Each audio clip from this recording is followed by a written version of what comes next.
2-1 win in the end. You're through to the Dockerty Cup final. Do you think that was a fair scoreline? Well, not really, because if you look at the chances we missed were just extraordinary. Some of the chances we missed today. Nevertheless, Knights were in the game all the way long, and we've got to be extremely careful and complete those chances that we've created today. And against another day, if we didn't have a bit of luck, we may have lost the game. And unfortunately, or fortunately, we got away with it. So, yes, and the boys have created history for themselves now. They're in another final.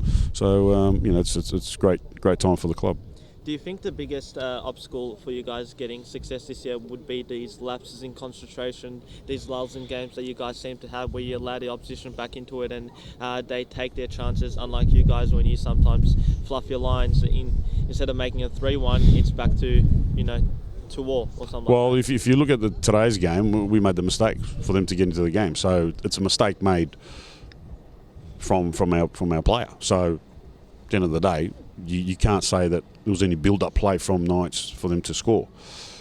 But in saying that, there are times in the game where we have lulls. There's no doubt about it. But let's not forget, at the moment we're running on empty. Yeah. We've got injuries, we've got suspensions, and a lot of players are very tight out there at the moment. So we're hanging on.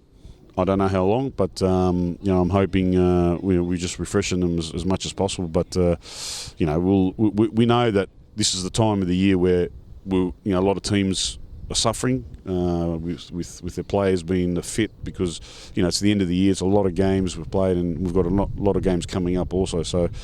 We understand we're going to have those lulls, and you need a bit of luck, and we've got that on their side at the moment. But sometimes you do create your luck, yeah. You're right in the sense where it's a time of year where injuries and suspensions start to happen, and our schedule obviously continues to build up. Were you hoping to rest some more players today, or some different players? I mean, Wallace has rested a few games every now and then, but for someone like Tyson, who's played continuously throughout the whole year, is it something? Did you plan to rest more players today, or what was the go? If they were available, yes. I mean, obviously Kamal got the red card, Kieran Daver is in here, and Ross Archibald had shoulder surgery. So having those three players, no doubt there would have been some rested players. But at the moment we're on 15 players, and we've just got to hope that no one gets injured and no one gets suspended. Nevertheless, I suppose if that happens, then a young fella comes in and has another opportunity, I suppose. But I don't know how you rectify this problem. I suppose this is a time where you got to start producing and start playing the young kids to see what they're like. Very crucial time though, the year. Someone like Liam McCormick at the start of the year was playing right wing, moved into defence and played midfield today. How important is it having players like him that can move from basically attack to midfield to defence? Oh, very important. I've always wanted players who are very versatile and that can play 2 or 3 positions. So I'm very happy with that. That Liam can play those 2 positions, right back and midfield. He can play up front at times. But I've always tried to sign players who can play 2 or 3 positions, because it makes things easier, I suppose, going forward. And the fact that we can't have 25 players on our books, well, you can, but it's about trying to maintain them. So that's why it's always good to have players who can play 2 or 3 positions. The injury to Chris Lucas did seem like a head knock. What was the go there, having to take him off early? He's just had a bloodied nose, and we didn't want to risk him. And I think he was a bit tired, and copping a few hits here and there in the past few games. So we sort of take him off and put Patchy on, and so he should be right there for the next game.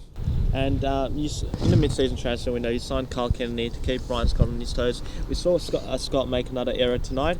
Is it getting into your mind now whether you should, put Kennedy in to freshen up?